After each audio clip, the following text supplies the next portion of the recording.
As many have heard, that we had a spill at the wastewater treatment plant on Friday of last week. Jim Connors from Chazen Engineering is here to describe the events that took place. But before I bring Jim up to do that, we'll start with the board. Sue or Mary Ann, do you have anything this evening?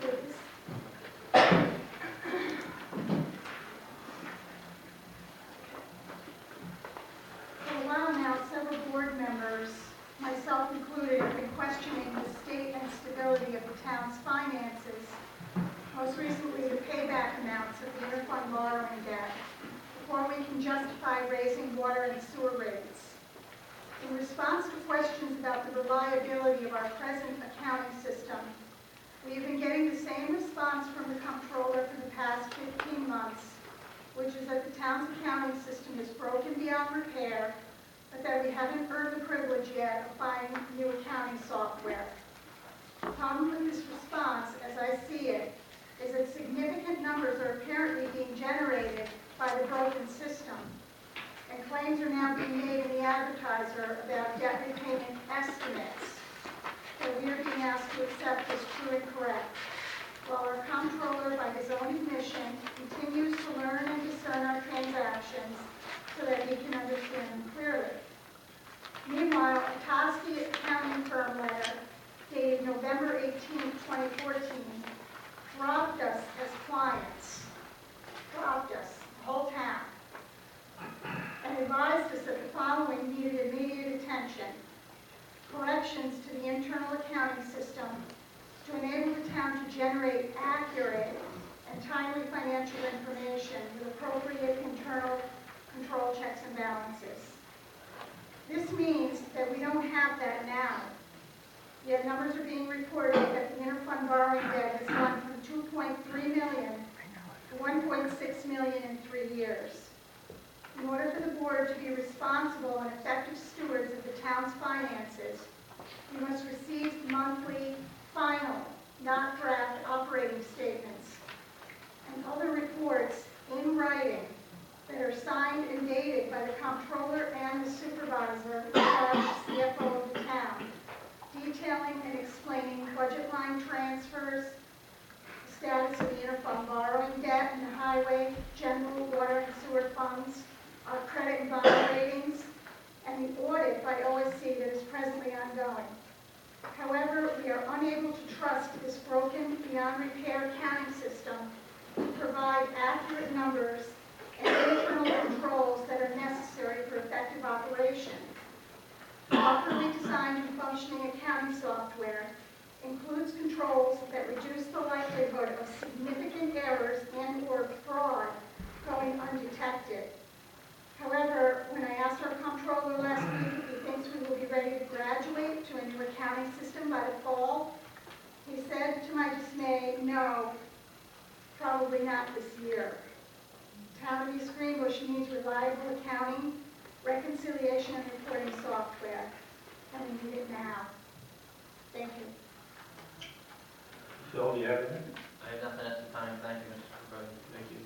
Sue? I just want to make a couple announcements. On Thursday, March 23rd, from 4:30 to 8:30 at Applebee's, our police officers are going to be serving food and helping out for donations to New York Special Olympics. They've been doing this for quite a few years. I've been involved with a couple of events, Forward Plunge and this Applebee's event. And I really appreciate the officers for putting their time in and for such a worthy cause. And to see the special athletes, you know, at the end of the one big run that they do in June, it's a lot of fun. It means a lot to people. So if anybody doesn't have anything else to do or you're looking for something to eat or want to go, just donate Thursday, March 26th at Applebee's from 4:30 to 8:30. And I also wanted to announce on April 23rd, there's going to be the annual Take Back the Night walk for awareness for domestic violence. That's going to be around Hampton Manor Lake. It's usually a very good turnout. And in support of Liza Werner, who's, I think she's on her 11th year, the anniversary of her death, and my niece Nikki, who was murdered 2 years ago. We appreciate the support that people had and Shell and the company, and it's a great cause. So if anybody wants to get out, it's generally just a nice night, a reflective night, and a good cause. So thank you. You know what, I really don't know. You can watch the website, actually, Jessica. I just got the date, so I think generally around 6 o'clock they try to do it. Yep. On Saturday, March 28th, the town of East Greenbush will hold its annual Easter egg hunt at the East Greenbush Town Park. 2 to 4-year-olds, the start time is 10 o'clock. 5 to 7-year-olds, start time is 10:30. 8 to 10-year-olds, the start time is 11 o'clock. There's a lot more information on our website, so if you're going and you need to find out more, you can just go to the website. The Community and Recreation Department is seeking applications for the following positions: counselors, lifeguards, and a camp director for their summer camp program. If you're interested, you can go to eastgreenbush.org for an application. All applications must be received by April 3rd, and interviews will be conducted the week of April 6th. Also, all applicants must be East Greenbush residents, and counselors must be 16 years of age by May 1st, 2015.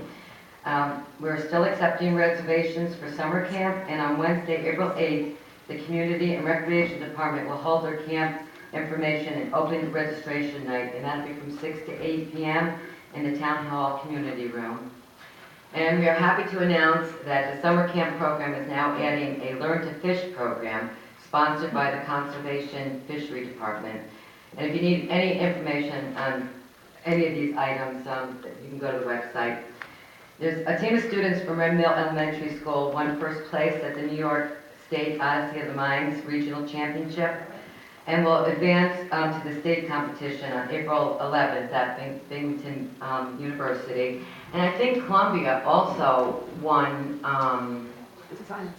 the regional, and they're moving on also. I just saw something on that tonight. So, and this Saturday, March 21st, starting at 11 a.m., Green Meadow will be holding their carnival at the Green Meadow School. I don't know if it's their first one or if it's something they do annual, but I just want to let everyone know. So, then I've just received this tonight. There's an electronics recycling event, and it's sponsored by the Rensselaer County Legislature and the Environmental Management Council.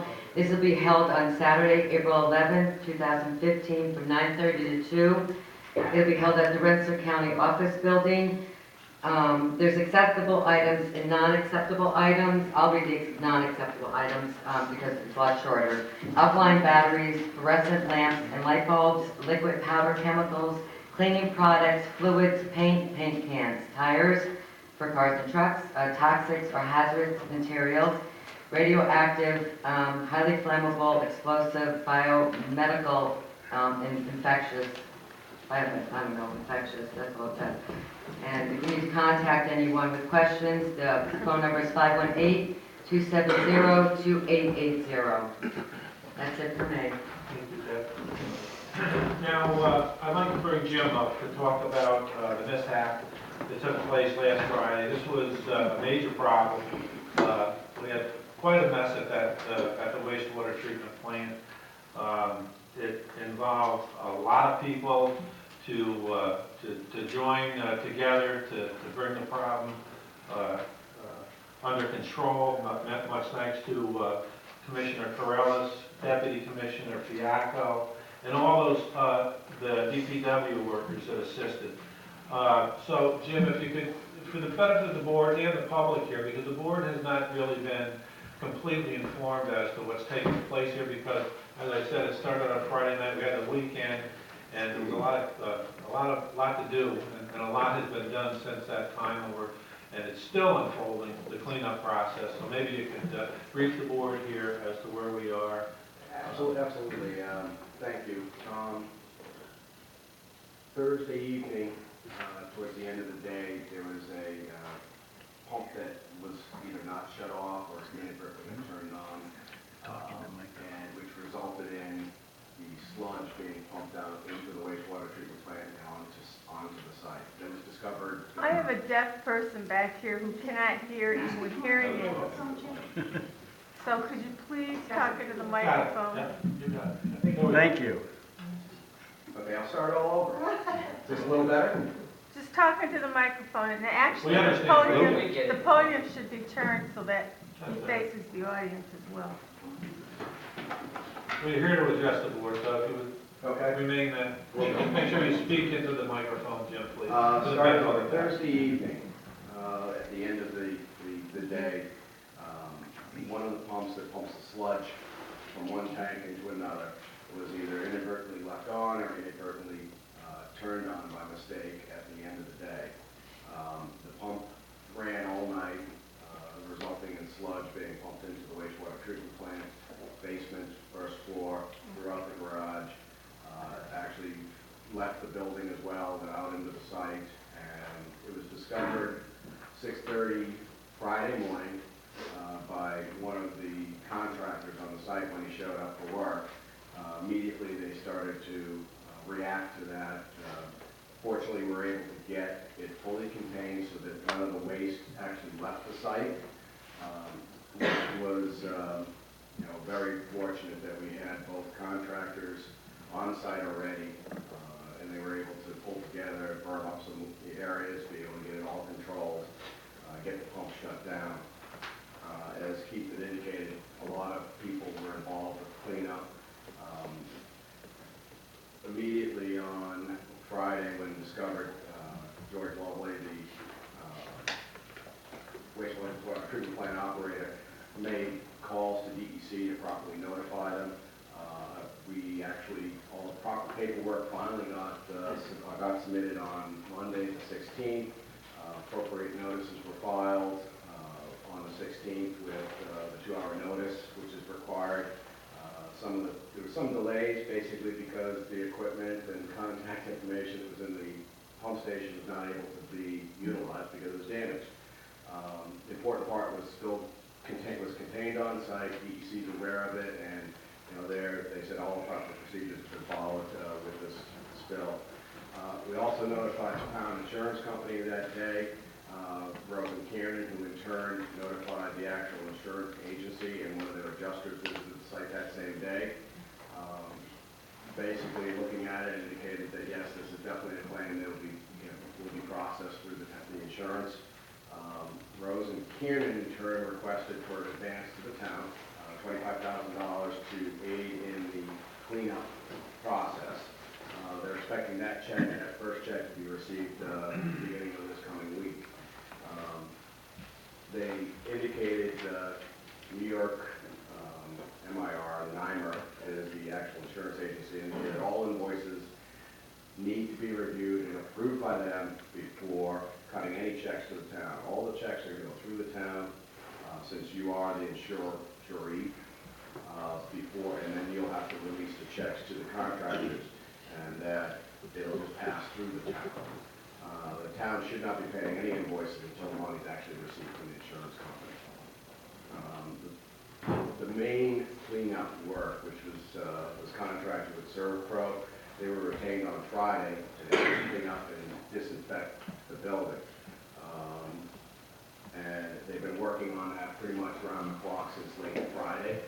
And they're continuing to work there. We're expecting their work to be completed hopefully Friday. It's probably going to continue into early next week, at which point then the bill will bring in an industrial hygienist, a certified industrial hygienist who will be able to do the appropriate tests to make sure that the building's safe to go back in for biological and air quality and so on.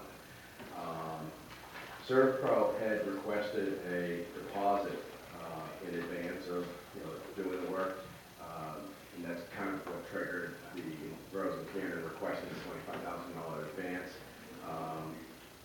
Again, that money was received, and they'd like to get their $10,000 deposit paid as quickly as possible as soon as we get the funds in from the insurance agency. Obviously, the town attorney was notified, because there's going to be a lot of ramifications between the contractors that are working right now on site, and lost time, equipment losses. There's a lot of materials that are stored inside the plant that had not yet been installed, that is going to have to be replaced. And the insurance company, NYMER, also indicated those will all be covered under the policy.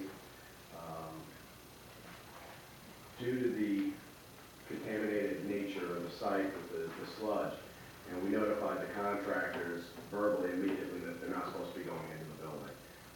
And we're actually posting signs at the building now that no one's to go in without personal protective gear. We're doing everything that's necessary and possible to make sure that the health and safety of all the workers and contractors and people that are on site are properly protected.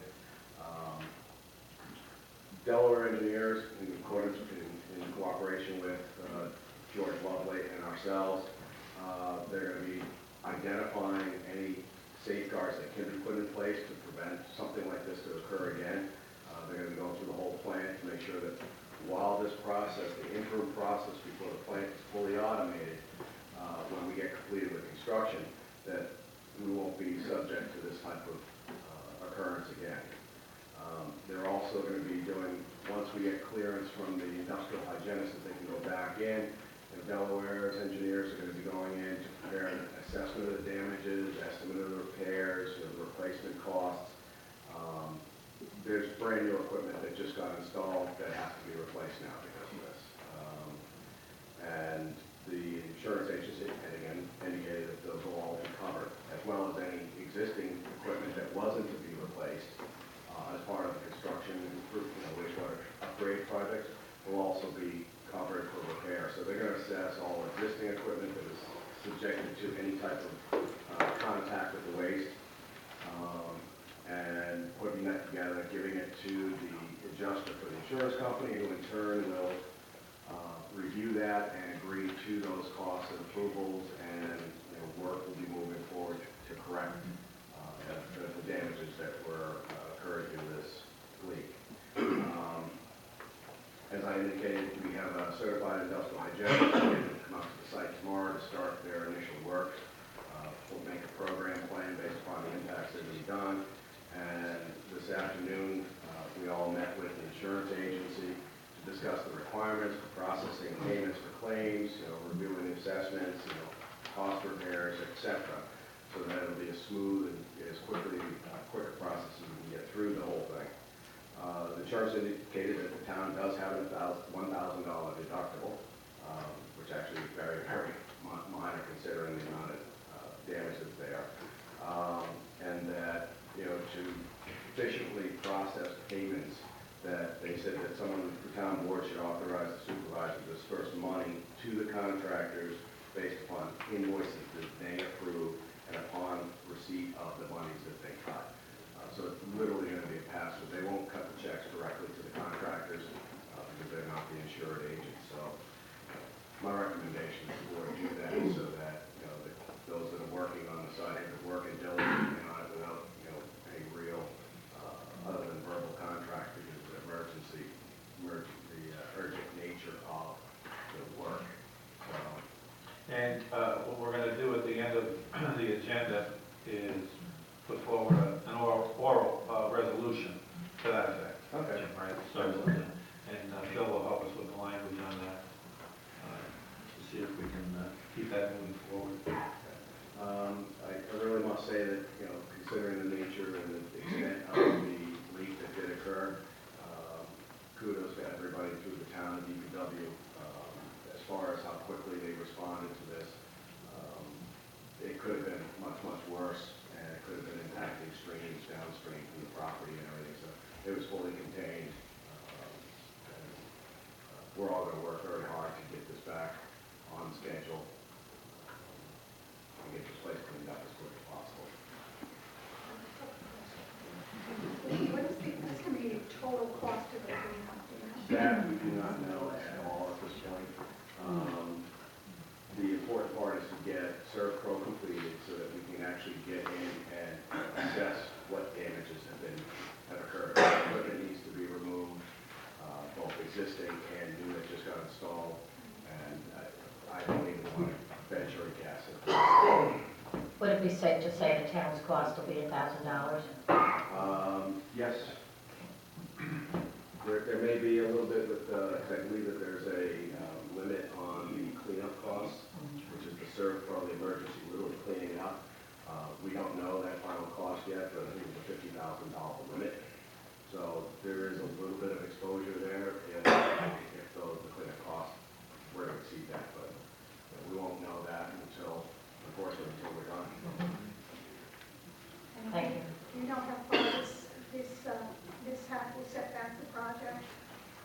At this point, we know it's gonna set back the project slightly. It could be 2 weeks, but until we get in to do the assessment, 2 weeks is just what I'm assuming that we can't get in the building to work right now. You know, it's essentially almost been a week now. We know it's gonna be another week before we can potentially even get back in and start doing the assessments for any of the work. So we know it's gonna delay the contract for the completion of the wastewater treatment plant, but how much? And is it critical? No, it's really not critical at this point because the consent order has been lifted. The town is on schedule, they're operating, in accordance with their current speedies permit, and there's still additional work that needs to be completed, off-site work that the town's aware of that's coming down, that would be necessary. So it's not truly going to affect anything in regards to the operation or the continued operation of the plant. Okay, I have a hard question. Okay. Ready? Was it part of the scope of service of Chazen to inspect the safety valve system and to bring any deficiencies to the attention of the town? There is no safety valve system, and no, it was not. It literally was a pump with a switch. You turn it on, it works. You shut it off, it shuts off. And it was an interim operation so that we could satisfy the consent order to get the plant up and running. It's really just the disposal of the sludge that comes out of the wastewater treatment plant. The pump pumps up to the tank then gets pumped out into the trucks and they haul it off to Albany to dispose of. And it's a manual operation.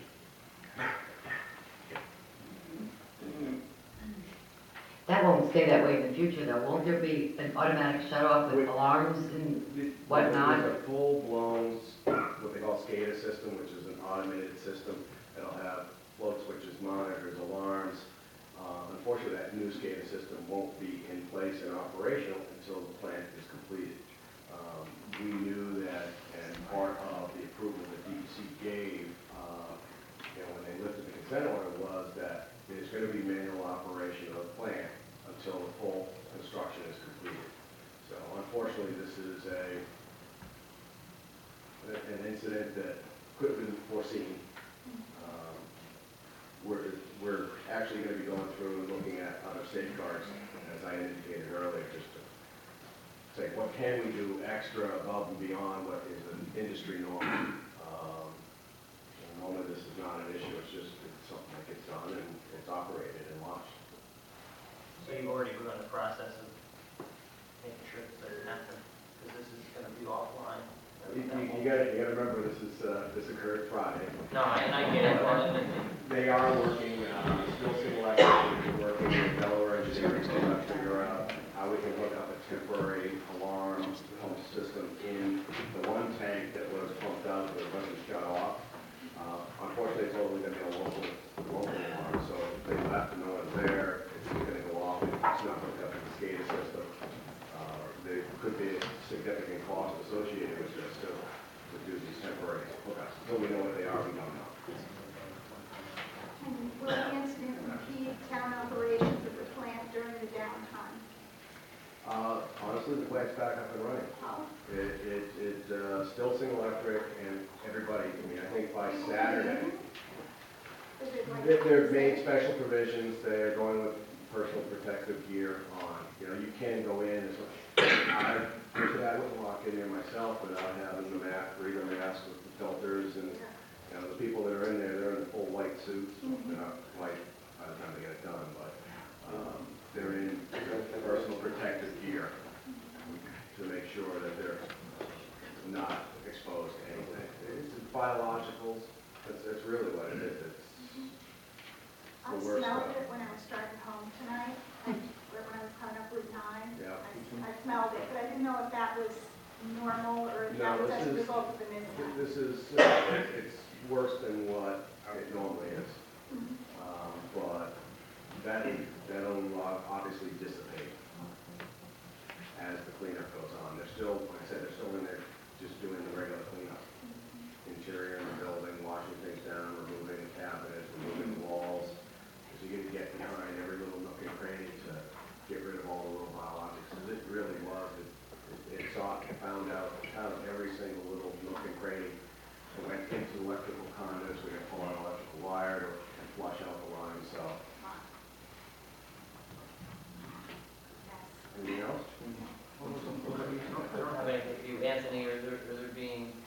controls put in as to who's watching it down there now.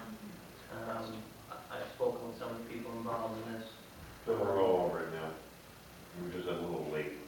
No, and I get it, it's been self-contained, so it's not like it's as bad as it could be. Oh, yeah, it could have been a lot worse. We were fortunate that the contractors stepped up and got their machines on where we could get a berm on in the front, make sure it didn't leave the property. And that's what DEC was most concerned about, that it stayed on our property. Instead of, because it would have been hell to pay if it went off our property. A hierarchical structure down there as well. I mean, is there a chain of command ever, who originally should have known of it, who should have went to second, third after that? I mean, are we starting to get that in place as well? Yes, yes, we are.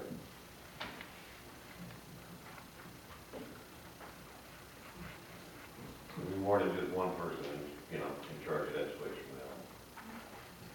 Thank you.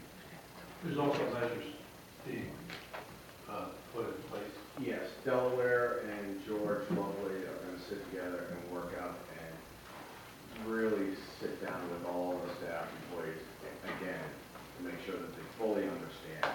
There was an operation transition before the plant went on, where people went in and got trained on the new equipment, what needed to be done, and we're going to formalize that even more now.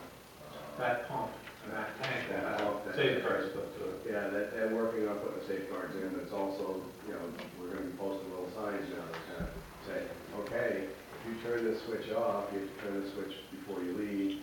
If, watch what you touch, there's gonna be different things put in, which, are again, are kind of above and beyond the normal, but we're gonna make sure it's done. Can we downgrade the pumps, or does it need to be as fast-paced as it is? No, the pumps, it's not, it's basically. Well, I mean, I know that it pumps within even a 15 or 20-minute period, it pumps a lot. It's a great pump, I Yeah. love the pump, it's extremely quiet, that was one of the things that they said, is that the pump that they put in new is what they need. It's very quiet, so quiet that you really don't even hear it running while you're in the room, as opposed to the one that was in there, they said it shook the whole building, and you always knew it was on, so it was kind of like the alarm. So, I think it's people getting accustomed to the new equipment and how it operates, how it sounds.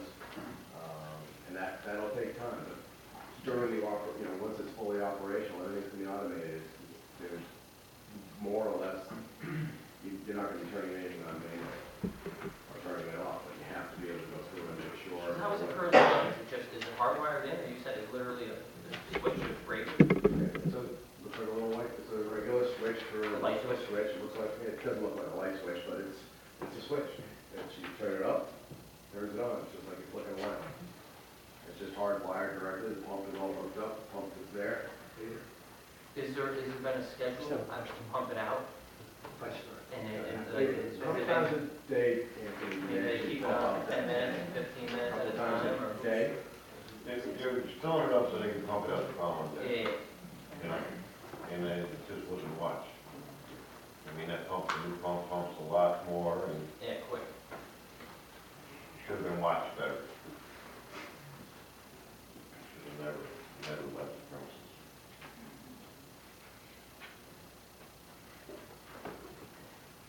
For a project that was going so smoothly, and being involved in a lot of these, this project is extremely well. It's a shame that this happened during the construction process.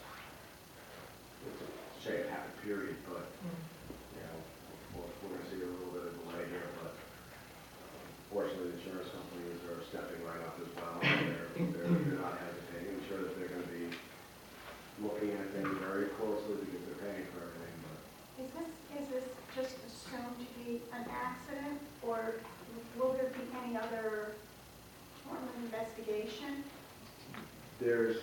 Part of this is the investigation, they're looking into what truly happened. The insurance company's gonna be looking into it. I know the town, Anthony, Dan, and George, and everybody's looking into finding out what the particulars were regarding that. Until that investigation is completed, it's hard to say.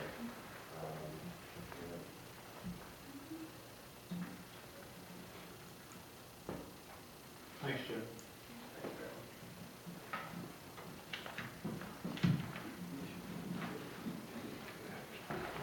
with that, I'm going to move on to the open public privilege portion. Each speaker may choose to state their name and address prior to addressing the board and shall be granted the floor for up to 5 minutes. The board thanks everyone in attendance for their understanding and also for the desire to actively participate in the decision-making process here locally.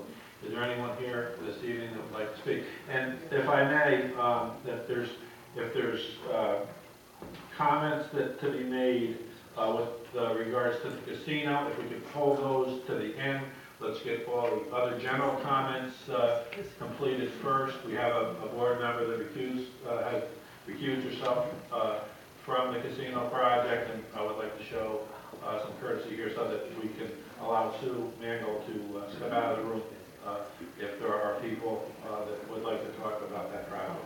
So, having said that, is there any unrelated casino? Let's work. I just wanted to ask a couple of questions about what Jim was saying. There used to be high-level alarms on the pits down there that I know was woken up by them many, many times. Are they disabled now because of the construction going on? And if they are disabled, you should probably give them back on. I think that, without getting into a lot of dialogue, Dave, there are going to be safeguards on some of these issues during the construction process. Many of these safeguards were disabled, and the plant's been running on a manual operation, as Jim stated, and So there's some, okay.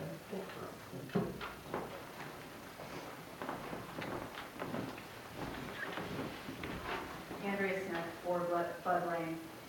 This is regarding the request for the CFAC to analyze and evaluate the sewer district fee structure and to develop a proposal for the changes necessary to address future debt service.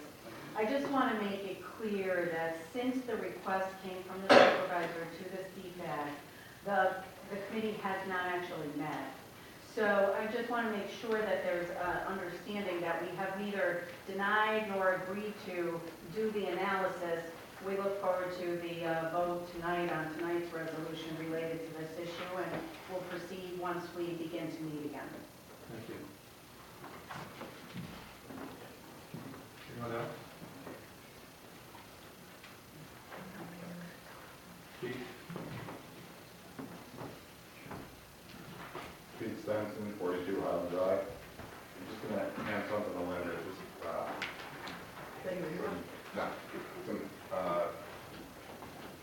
just some technical observations on some of the resolutions. Tonight? Yes. I'll just quickly, Resolution 34, 2015. The resolve clause could be a lot clearer. I just handed Linda something that says resolve at the minutes of the February 12, 2015 public hearing for the proposed enactment of a local law to amend the town code of ethics are hereby approved as submitted. I think it's just read a little better. There's capitalization problems throughout the resolutions.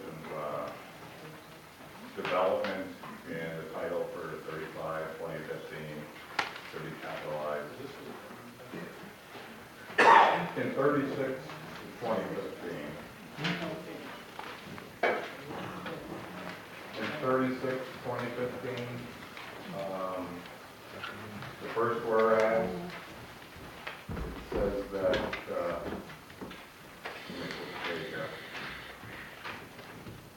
in response to resolution number 144, 2014, which was moved during the regular board meeting, I checked the minutes, it was actually defeated during the regular board meeting, so moved and defeated are a little different. Enough of the technical aspect. I should have said first, happy St. Patrick's Day to all, and it's nice to see Mr. Danaher over there. Concerning the Delaware Engineering sewer rate fee proposal. I read the proposal and I didn't see an analysis or description or discussion of the various rate, fee setting, and tax setting approaches that are embodied in statute.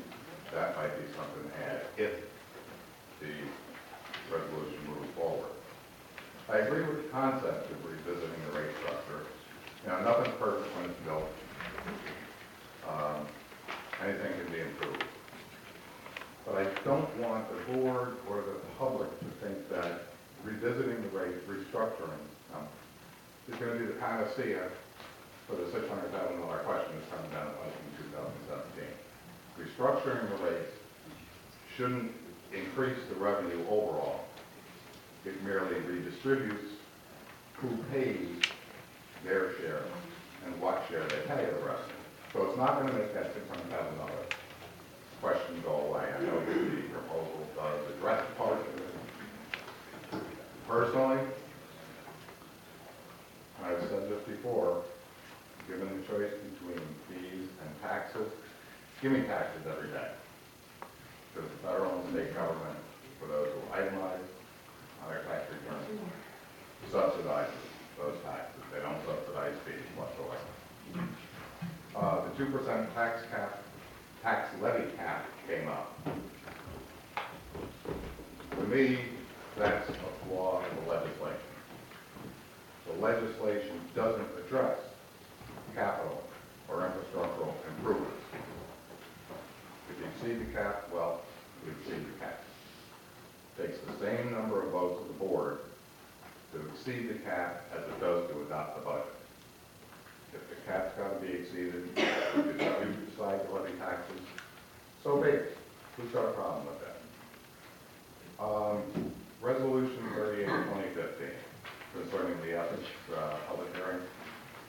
The second whereas, I support a public hearing to amend the ethics law for public complaints. But the second whereas says the Code of Ethics does not currently provide for town residents to request advisory opinions. What advisory opinions would citizens request? To me, the purpose of advisory opinions is for those subject to the Code of Ethics to seek the Board of Ethics opinion as to whether some activity may or may not, fall within the prohibition or the authorization of the Code of Ethics. Not for citizens to ask advisory opinion. And the public hearing, April 9th, 5 p.m. I know a lot of people attend the pre-board meetings, and that probably coincident with the April. Let's get them some more people. There's a lot more people here than generally at the pre-board. So let's try to do something for the people. Thank you.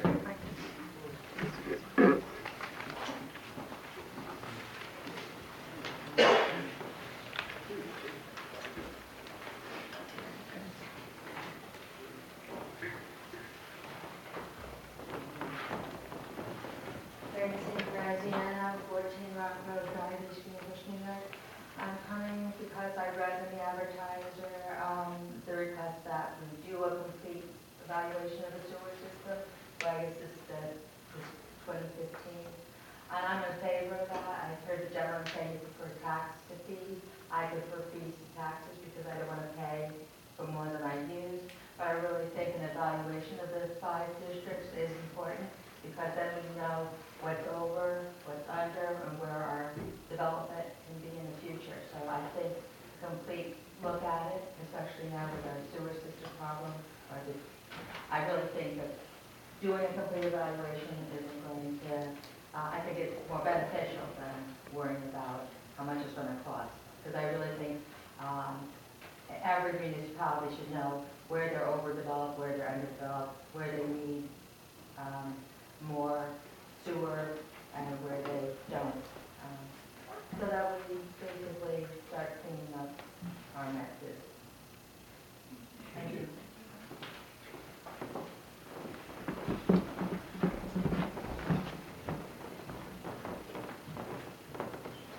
John Johnson, Johnson, Berkshire Drive. I want to just comment briefly on 36-2015, and hope to pass it tonight, and introduce another idea which I think should be included in this study. It may sound a little bit esoteric, but there are two groups of people in town who were affected by interfund borrowing. There's a smaller group who are clients of the sewer and water districts who fund those sewer and water districts. There's a larger group, which includes just about all of us who are homeowners here, who are clients and pay into the highway and general funds.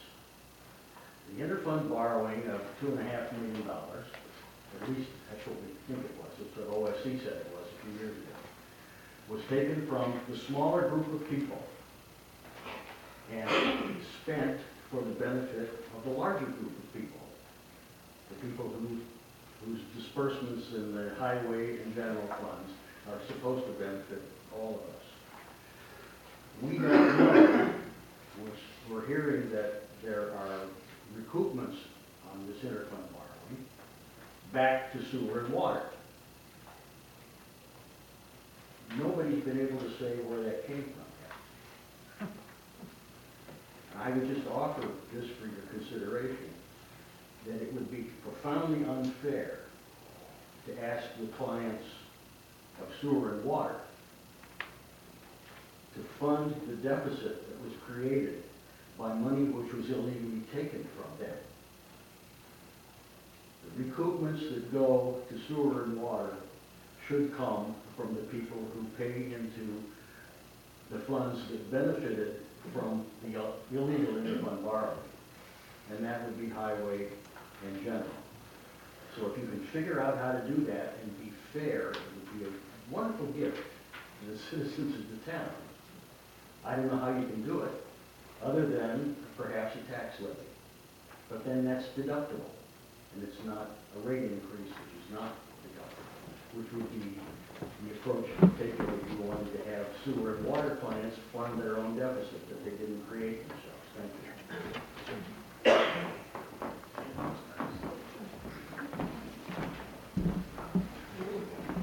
A couple, Mr. Supervisor, members of the board, Ed Gilbert, California Avenue. A couple things. What the previous gentleman just spoke about confused me because the two groups that he talked about, the larger group and the smaller group is part of the larger group. The sewer people all pay town taxes and contribute to the general fund and the highway department. I don't think anybody's billing the sewer department to pay back itself. They are finding the resources. I think George said at one meeting that GIS funds that were recouped were used to lower it at one point. Were used for the general fund to be able to pay back. To pay it back. So the money is coming from the general fund back to the sewer fund. Regarding... That is one component. Right. My point is that we're not asking the sewer district to repay its own money. The money's coming from general fund back the way it's supposed to.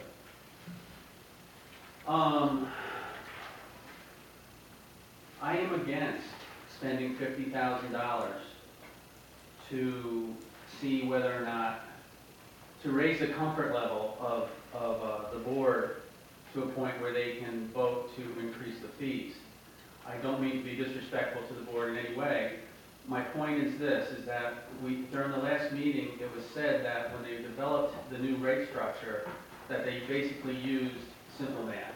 That they said, how much will we have to raise the rates across the board to generate the funds that we needed? I think that's a fairly logical way to assess this right now, and to spend $50,000 when it's entirely possible that our CFAC may be able to do this, and that we have people that are experts in the field of sewer and water rates already either working with the town or for the town that have done this numerous times. I just don't think it's a wise expenditure of the limited funds that we currently have on hand. I hope that there'll be some agreement with me on that, I don't know. I'm glad that we're looking at the ethics public hearing. I haven't heard anything back. Has anybody had any questions about the draft that we sent to you? We're all good? Okay. Thank you very much. That's all I have. Just to reiterate, we will not be spending $50,000. That is a not to exceed price, meaning that's on the very far outside end of the spectrum. But Delaware has assured me that it won't be anywhere near $50,000.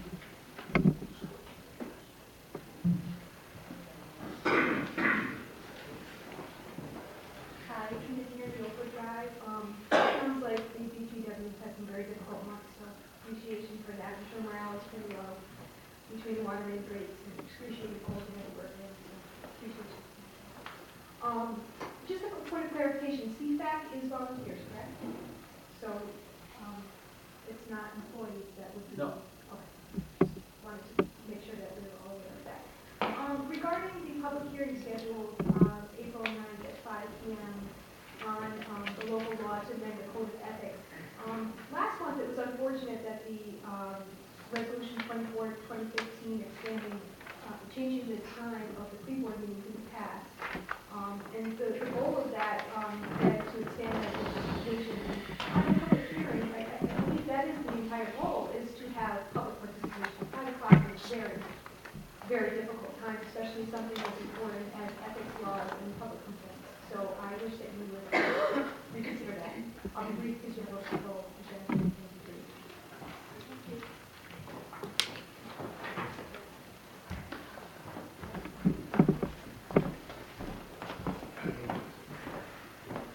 Tom Grant, East West Drive. Anthony, Danny, the rest of the crew, thank you for your efforts. It's got to be scary as heck going into a place like that. With everything going on, please stay safe, get yourselves checked out if you haven't already. You're doing good work for the people of East Greenbush. We appreciate it. Jim Connors, thanks for your presentation. Appreciate it very much. I want to follow up on something Dave Van Wonder said. It's something I've been thinking about a little bit. Just for the sewer treatment plant in general, just wondering within the industry if it's a common industry practice to have various safety alarms shut down during a construction period. It seems to me that during a construction period, instead of shutting various alarms down, you'd rather have an enhanced alarm system because you've got various things going on in the construction process. Bottom line, I hope everything's going to work out. I hope the men stay safe. This is very serious business, and you know, let's say a prayer for everybody who has to go into that very hazardous site over the next few weeks and months. Thank you.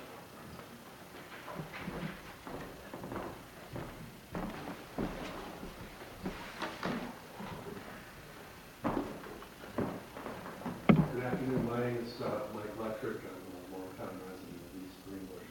And I was at the meeting where public input was asked for the change in the code of ethics.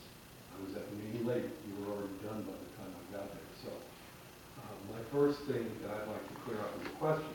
And that is, if this resolution to change the Board of Ethics is not passed, who can make a complaint to the Board of Ethics? Nobody. No one. Why do we have a Board of Ethics to begin with then, if no one can make a complaint?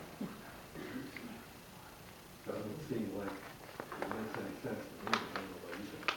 Can I answer that? Sure.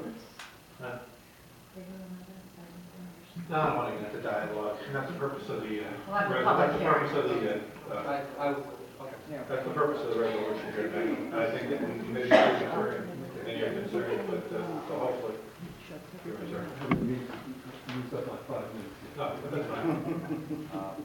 The only point I would make is that it has been brought up in past meetings that one reason not to allow citizens the right to complain to the Board of Ethics is that it could happen very soon before an election, and it could affect the election results. And my point would be, that attitude is what the Board of Ethics should be overseeing in the first place. And that is town employees making decisions based on self-interest and not on our interest. Thank you.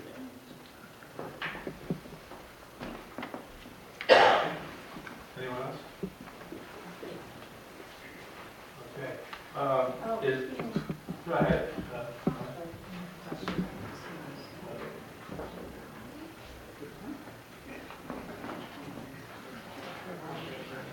Just a quick statement. Just got a quick thing. I'm not trying to figure out a fair rate for the road sewer. And Ed said something to the effect about simple math could figure it out. You know, I don't know if simple math is the best way to figure it out. I'd rather have professional people here, nothing against the group over here. I'm sure that they're well able to do a lot of things, but I think that this is important. I think it would be good to bring someone to do it. It's good for me. And I've been away for a couple weeks, so I just want to know what is ongoing, or has it reached its conclusion? Just 3 weeks, or excuse me, I've been away for a couple weeks with just 3 blocks from my house. There was a, quote, spa in our town. I remember driving by that building, and I heard, I don't know really anything about it, but someone said something about a spa. I didn't know that much. And I thought, well, driving by, I'm like, well, when are they going to start working on the spa? Because I just looked at the front window, and you couldn't see anything, and you see a ladder or something. And I'm going, what the heck? You know? Who's working on the spa? I see nothing, but look pretty bad. And while I was away, I heard that they made the papers, I guess it's kind of union, but prostitution ring. And do I understand that right, or am I wrong? That's what I'm thinking. And I'm thinking, oh my gosh, no wonder the front of the store looked like that. I guess everything was taking place in the back behind closed doors, so to speak. And then I'm wondering, and I don't know how this stuff is happening in our town. I'm thinking of the adult bookstore that's just up the road a piece here. It's a nice newsstand. That's right here. And then I hear that all kinds of activity is taking place up there that I'd be not happy at all if my husband went into a place like that. I remember a few years back, a girl did a blog on it actually, and there was a lot of comments. And I remember a guy named Ron, he said he worked there, and he said, well, what do you tell you what goes on up there? And through the microphone, I'd be embarrassed to say what Ron said on the Tribune about what happens in the adult bookstore up the road. Now, I don't understand, I don't know, I guess it came before the planning board, and like, how are we checking applicants who come in and show these businesses at us, and we think, oh, this is good business, and then we find out X amount of time later that, you know, it's kind of trashy, sleazy, and, we don't want this in our town. So, is it totally shut down? It is. It's totally out of business. Okay. I wrote you that. Yes. We talked back and forth about that. Yeah, and, I thought it was deplorable. And I said, well, you know, what an embarrassment it put upon our town. You know, how many people read that story about that place in our little town? Across the river up the hill. So, who didn't check the background of the people? I mean, how far did they dig in? Somebody could dig in and say, oh, well, I want to start a a business, you know, how far back does the planning board or whoever is responsible look into these businesses? Because please, I hope that more checks are done on this, that we don't have any more sleazy businesses in our town. I mean, we don't go out there and there's a nice little sign up there. But would you dare walk in and say, Mr. Phil left, but even you, would you want to go back to the back theater and see the movies? Huh? Would you want to say, could I rent a tape for a half an hour and do one of the little booths you have up there? I don't know how much the pieces look into that place, but I'm just kind of throwing it out there.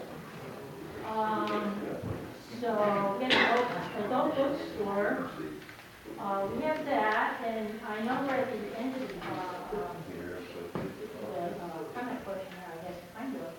But in middle of that, we had the casino. I guess I can talk about that now, because we're ready. No, we're going to hold it. Well, I don't have anything really.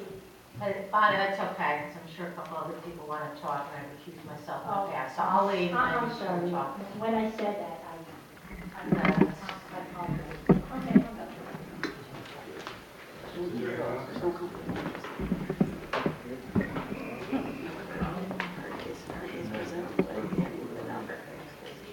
I want to talk about sewer, but not the kind of sewer that she was talking about.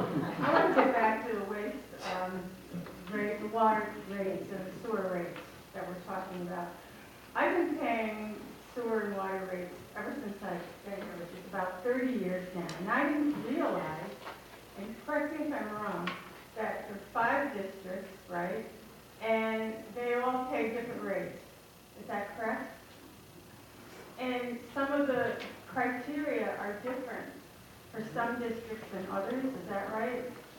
I've heard about frontage, I've heard about usage. And I have to tell you, it sort of ticks me off because I thought that we all paid based on usage and it was the same across the board. And I understand because of the history of these districts coming about popular, that different methods were used and bonds were created to pay for the different districts. And now we have 5 districts, some with, I guess, still bonds that are being paid off, and some maybe with not. And then this water rate and sewer rate increase came about, and I started to find out more about this. I have to say, I admire the work that the CFAC has done in the past. There are a bunch of really hardworking individuals that really want to do the right thing for this town. However, based on what I'm hearing, this seems like a pretty complicated issue. It seems like it needs more than a bunch of volunteers who may have financial backgrounds, but who may not be equipped to deal with the history of this thing and to try to straighten it out so that we're all paying a fair share. I don't mind paying a fair share, but if somebody has 100-foot frontage and they're paying a lower rate, but yet using more water than somebody else, I don't see where that's equitable. Doesn't make any sense to me. So I look at this resolution and it says a $50,000 cap. It doesn't say it's going to cost $50,000, but it says it's a $50,000 cap. And for once, I would like to see this town, and I know we can do it, straighten this out in a professional manner with nobody having their hand in the pot to make some kind of a profit from anything. It's clearly done by people from the outside who have the expertise to figure this out. I'm not so, I agree with Mr. Johnson and his points about raising sewer and water rates. It doesn't look like we're trying to plug the hole from the money that was taken from here to go into the general fund.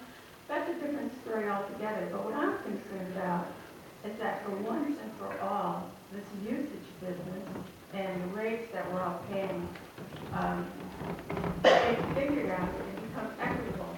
Certainly, some people are going to have to pay a little bit more. Some people might not pay as much.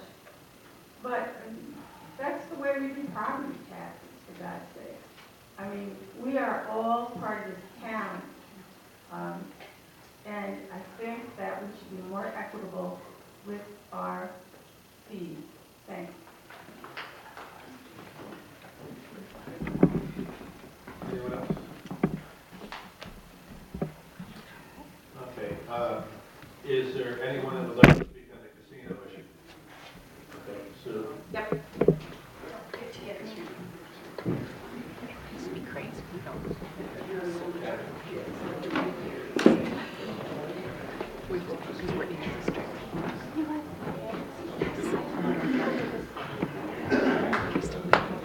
Jack Conway, 32 Hudson Avenue. I do want to just make a quick point of the public hearing on the ethics. I've lost a long time. I know there were reasons that it was inconvenient for staff or for the board, but it's a public hearing, and the convenience of the public should be the only criteria for that. So I just want to point that out. I do want to talk about the casino because the Facility Locations Board report came out on why they didn't pick East Greenbush. And I don't mean to say this with any bitterness or sense of attack, but this board really didn't do its homework before approving a resolution to support a casino. And we tried to say that, but now it's been said by the Facilities Location Board. They said that the financing was uncertain for Capitol View. They said Rensselaer County showed far less economic distress than Schenectady County or Schoharie County. The total capital investment would be $204 million, not $300, and they were trying to credit the $58 million a year profit at the Saratoga Racino as part of that. So this project was about half the size, they said. Revenue projections, even given that, might not be achieved because they depended on Capitol View exceeding their revenue projections. So in other words, they put together a series of numbers which didn't work with their own numbers. The estimated economic impact of construction or operations could not be confirmed. There was no indication that Capitol View intended to use New York-based companies. They said in certain phases of construction, they would use New York companies in whole or in part. And in the other phases of construction, all bets were off. They were going to bid that out of state. They said that the Capitol View facility would not be part of a regional or a local economic development plan. They had no intention of enhancing the economic development in this region. Jobs being lost at the Saratoga Racino would be relocated to the new facility. The best jobs in that casino were not available to East Greenbush residents. They were going to bring their Saratoga people, and they were going to hire no local vendors. They were going to hire vendors with whom they already had a relationship. They didn't provide any recreational relaxation activities, so the board concluded that this was not a destination resort casino, it was a small local or regional casino, which means the wealth that would be extracted from this community. We would be the losses that would translate into their profits. Their analysis of compatibility with adjoining areas took into account Troy, Albany, and Saratoga, but interestingly did not address the adjacent residential. The mitigation expenses proposed by Capitol View have no supporting documentation.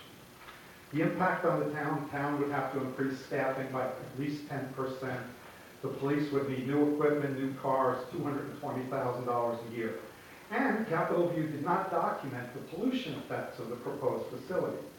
My favorite is they did not take advantage of the views on Thompson Hill. They called it Capitol View. They did not take advantage of the views, but they did promise to design this in keeping with the grand old style of the Netherlands, which apparently somehow is important here. But the most significant thing was about this community.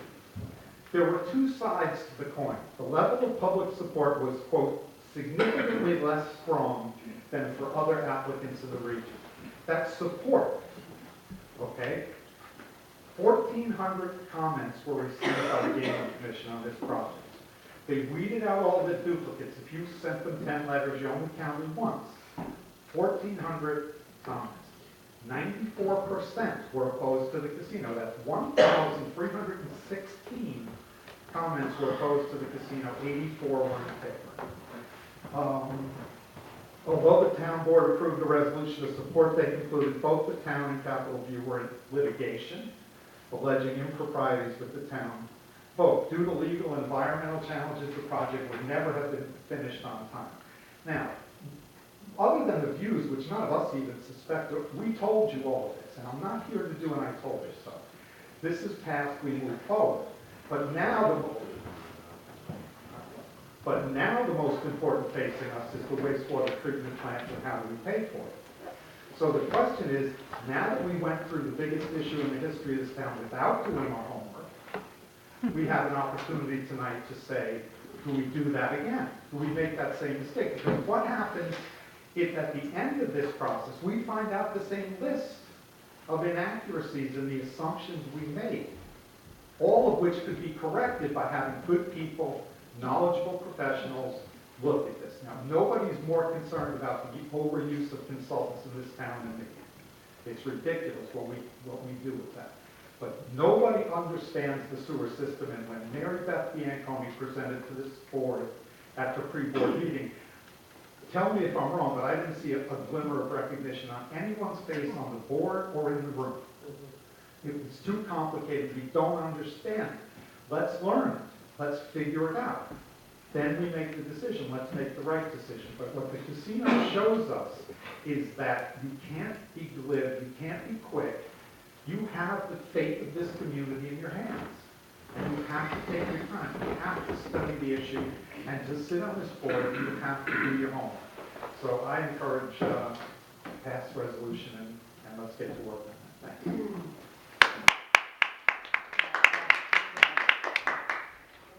Anyone else?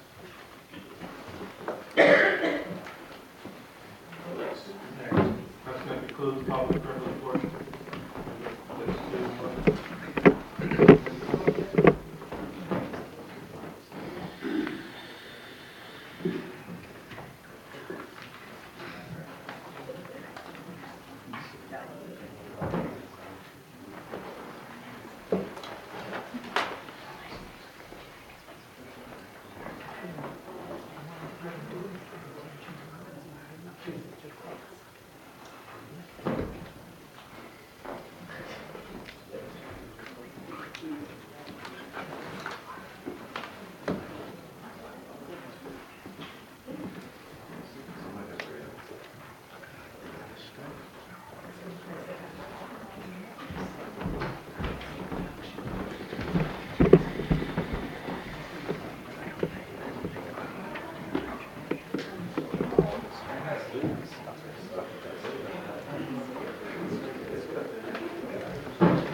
31/2015, a resolution to approve the meeting minutes. The town board has reviewed the minutes of the regular town board meeting held on February 18, 2015, and any necessary corrections have been made and are hereby approved as submitted.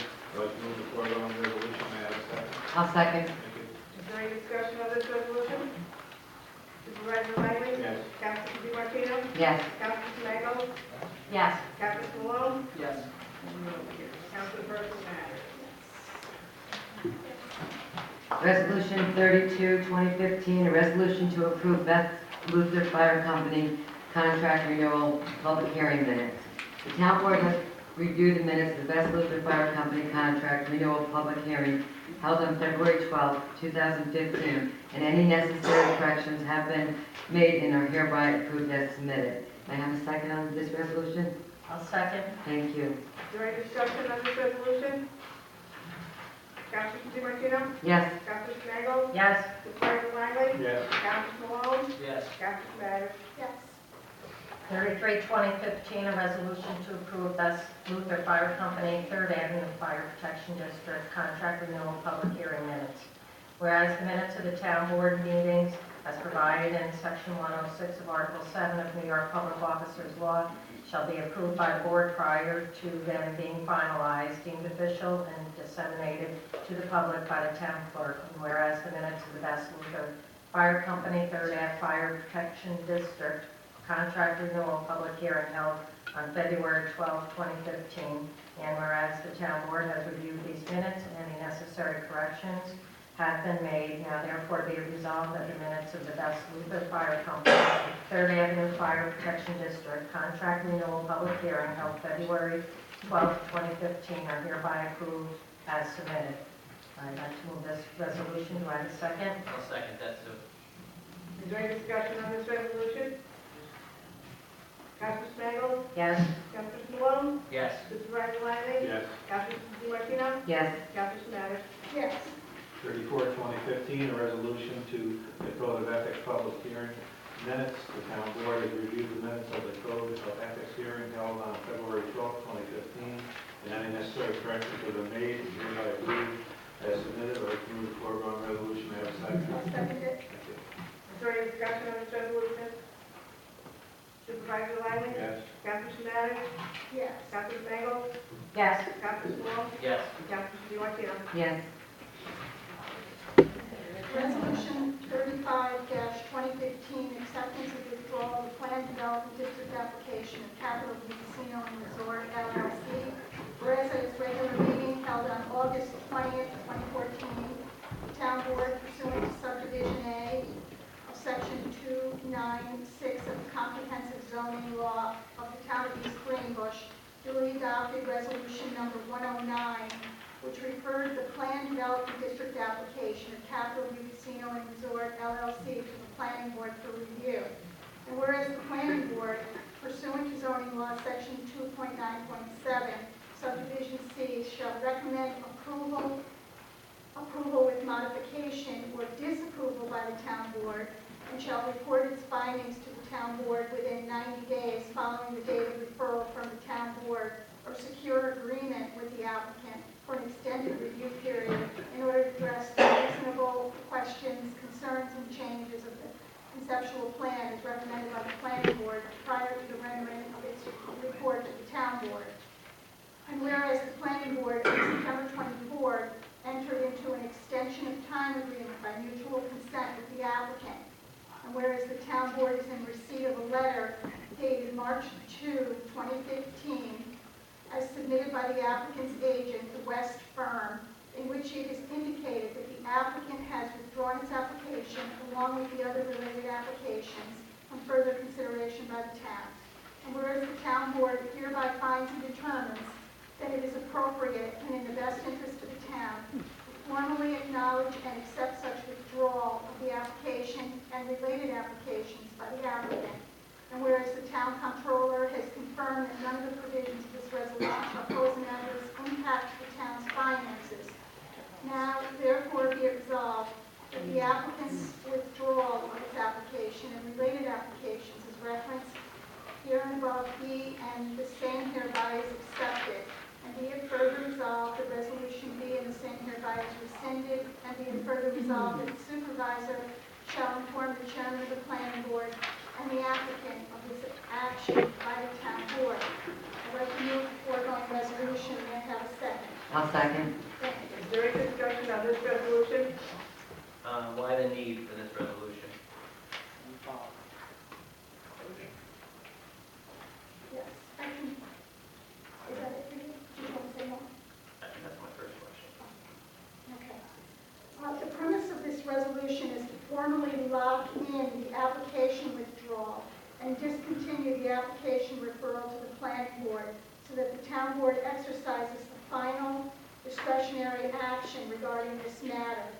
As with job resignations, actions by planning applicants can be withdrawn.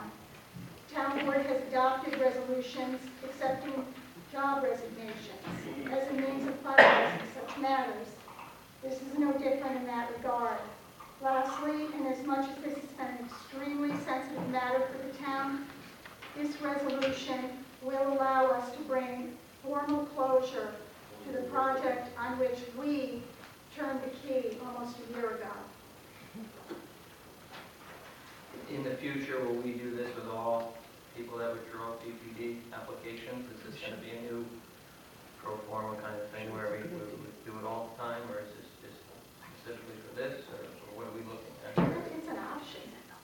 It is an option, I mean, it can be done.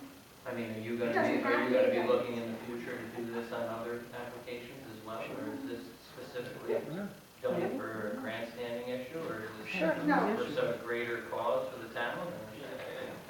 No. I'm a little, I don't understand why we're doing a formal withdrawal of this. I mean, every day the planning board receives applications. I mean, are you going to be following the planning board to make sure that every time that one is withdrawn, that we follow up with a formal? I think we should establish a precedent that if we refer something to the town board and they rescind it, or they, it's withdrawn, we should formalize that action by formally accepting the withdrawal of the application by the applicant. I think that's appropriate. So will you be bringing forth a resolution in the future to formalize this and codify it in the town? Yes, I will. Yes, I will do that for April. Yes, I will, thank you. Formally do that? That's a yes. Good idea. I thought for a second it was just you grandstanding. No, Casino. I would never do that. No. What never comes into mind when I think of you? With regards to formally acknowledging this situation with the casino, the planning board has already done so. I see no purpose for this resolution. I think it could be viewed somehow as grandstanding because it really has no value. There's nothing here. The casino project is one, and the planning board has acknowledged that. The casino company has forwarded letters both to myself and the planning board, and the letter that was presented to me, I forwarded to the board members. This issue is over. It's not over, it's not over until we vote. Well, Then it's over. To do it for the people for a change. Yes. To acknowledge that it's done. it's already done. But now we know that you know that. Okay. Something has to be done. What about the zoning law All right, we're change? done. The comment, there's no comment. Let's go. We're gonna vote. Okay. You ready to have a second?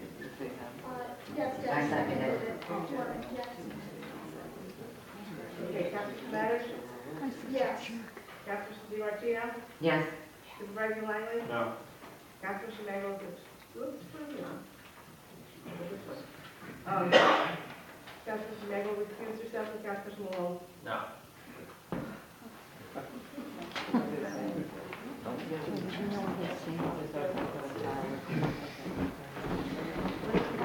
There you go again.